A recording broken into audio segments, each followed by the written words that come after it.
एक गांव, कैमरा घूमता है, भीड़ लगी है, टेंट लगा है, कैमरा और घूमता है, हर तरफ बैठे हुए लोग हैं। यहाँ कोई जश्न की तैयारी नहीं, ये मातम का गांव है।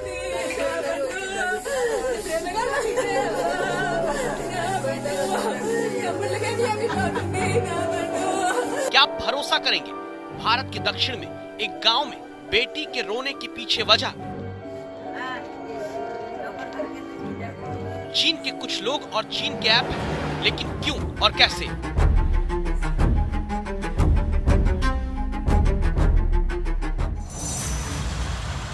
अब दूसरी तस्वीर देखिए, पिता अपनी बहू को संभाल रहे हैं, बेटे ने जान दे दी, पूरा परिवार बिखर गया। लेकिन क्या आप भरोसा करेंगे, देश में एक परिवार के महीने के मोबाइल फोन, इंटरनेट बिल जितना कर्ज लेने पर कुछ नागरिकों को जान देनी पड़ रही है, जिसके लिए कर्ज के बोझ में मृत्यु जाल फैलाने वाले जिम्मेदार चीन के ऐप हैं। कल जो फॉरेन नेशनल हमने अरेस्ट किए हैं वो चाइनीज हैं। चीनी ऐप से कर्ज का मृत्यु जाल कुछ ऐसा है जो चंद मिनट में लोन देंगे, 1500-2000 का छोटा कर्ज बांटेंगे, कोई इनकम प्रूफ नहीं मांगेंगे, छोटी समय सीमा का कर्ज तुरंत खाते में डालेंगे, समय पर नहीं भरा तो कई गुना पेनल्टी लगाएंगे, कर्ज भरने के लिए दूसरे ऐप से आप लोन लेंगे, किस्त नहीं दी तो लोन लेने वाले की फोटो सार्वजनिक हो जाएगी, आपकी कॉन्टेक्ट लिस्ट में नंबर निकालकर आपको बदनाम करने लगेंगे। परेशान होकर कर्ज लेने वाला जान दे रहा है।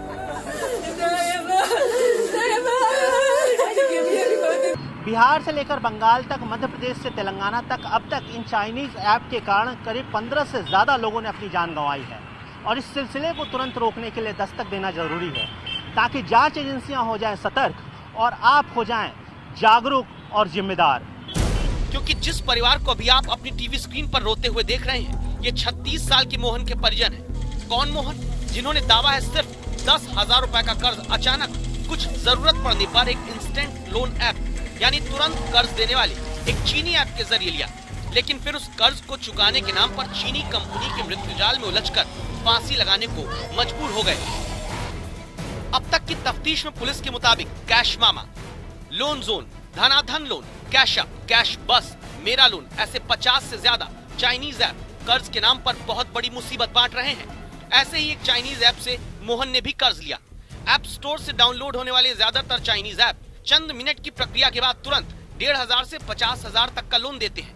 कर्ज भरने की मियाद 7 दिन से कुछ महीनों के भीतर तक की होती है, लेकिन ये ऐप एक दिन के हिसाब से कई गुना ब्याज वसूल कर किसी की जरूरत का फायदा गैर कानूनी तरीके से उठा रहे हैं। ऐसे मोबाइल ऐप एक दिन किश्त न चुकाने पर 3,000 रुपए तक की पेनल्टी लगा रहे हैं। जैसे मोहन तय वक्त पर किस्त नहीं भर पाए तो सोचिए उनके साथ क्या कुछ किया गया कि उन्हें जान देनी पड़ी। ये सच अब आप हैदराबाद पुलिस की एसीपी शिखा गोयल से जानिए। जब आप रीपेमेंट आपका शेड्यूल शुरू होता है और अगर आप वो रीपेमेंट नहीं करते हैं तो कॉल सेंटर्स एस्टैब्लिश किए गए हैं। जैसे हम लोगों ने 2 कॉल सेंटर हैदराबाद में, 2 गुरुग्राम हरियाणा में और 2 बैंगलोर में इन कंपनीज के हम लोगों ने आइडेंटिफाई किए और उन पे रेड किया, और जिसमें करीब 2000 एम्प्लॉई काम करते हैं। तो ये फिर कॉल सेंटर के जो टेली कॉलर्स हैं, फिर ये लोन जिसने लिया है उसको फ़ोन करना शुरू करते हैं फॉर रीपेमेंट ऑफ लोन। और अगर आपका रीपेमेंट में आप डिफ़ॉल्ट करते हैं तब ये आपको काफ़ी परेशान करते हैं, काफ़ी अब्यूजिव लैंग्वेज यूज़ करते हैं, आपको डिफेम करते हैं, जिससे कि बहुत ही ज़्यादा स्ट्रेस और परेशानी ये जिसने लोन लिया उसको दी जाती है। आप सोचेंगे कि अगर तेलंगाना में इस बेटी को चाइनीज ऐप से 5 मिनट में कर्ज मिल जाने के बाद अपनी जान गंवानी पड़ी तो ऐसे कैसे बदनाम करने की धमकी दी गई होगी। ये बात समझने से पहले जान लीजिए, हैदराबाद पुलिस की अब तक की छानबीन के मुताबिक चाइनीज ऐप से इंस्टेंट लोन लेने वाला ये गोरख धंधा 21,000 करोड़ रुपए के पार पाया जा चुका है। 1.5 करोड़ से ज्यादा लोगों का ट्रांजैक्शन मिल चुका है। यानी डर है कुछ और लोगों को कर्ज की किश्त न भर पाने पर बदनाम करने की धमकी देकर ये डिजिटल कातिल लालची साहूकार जिंदगी और मौत के बीच झूलने के लिए मजबूर कर रहे होंगे।